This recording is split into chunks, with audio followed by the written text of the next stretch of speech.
সরকারের বিরুদ্ধে দিকে দিকে জনমত গড়ে তুলুন। এইটি করে নির্যাতিত বিষয় না লড়াই চলছে, চলবে। বর্তমানে সত্যিকারে ছাত্রী খুন হওয়া, ছাত্রী বিচার না হওয়া পর্যন্ত লড়াই চলছে, চলবে। এই আর্থিকর থেকে বর্তমান দিকে দিকে নারী নির্যাতনের বিরুদ্ধে সব মানুষ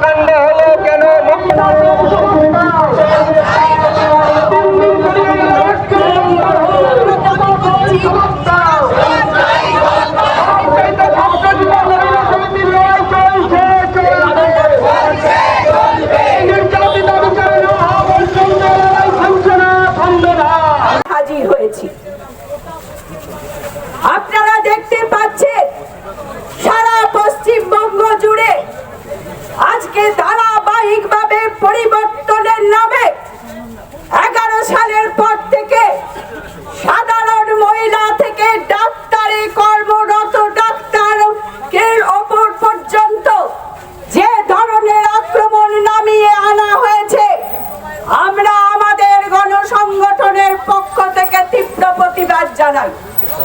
আপনারা দেখেছেন আরজিকরের ঘটনায় আজকে সারা পশ্চিমবঙ্গ নয়, আজকে সারা ভারতবর্ষ নয়, আজকে সারা বিশ্ব তীব্র নিন্দা করছে।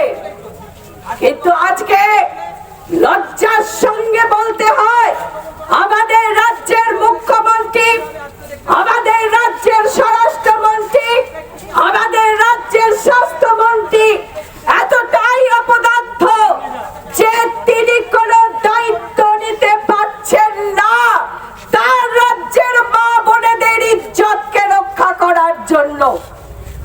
আর তারই পাশাপাশি এই পূর্ব বর্ধমান জেলায় আমরা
আসে, যেদিন এই বর্ধমান শহরে যে চত্বরে আজকে আমরা প্রতিবাদ কর্মসূচি করছি, সেই সব চত্বর জুড়ে শহরের বিভিন্ন অঞ্চলের মানুষ জমায়েত হয়েছে, সেই রাতে খুন হয়, আমাদের আদিবাসী ছাত্রীকে খুন করা হয়।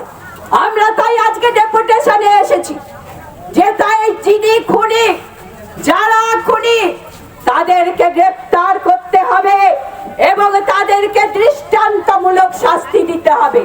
এরই পাশাপাশি আপনারা জানেন শাস্তির ব্যবস্থা করা।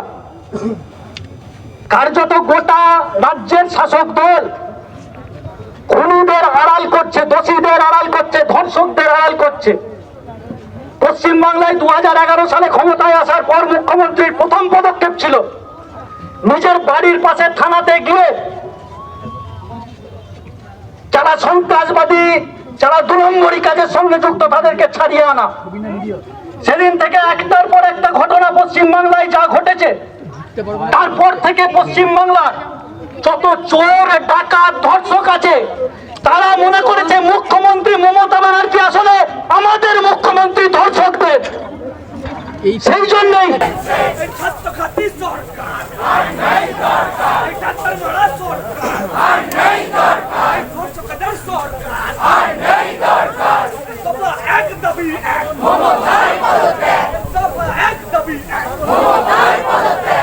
ইনকলাব জিন্দাবাদ।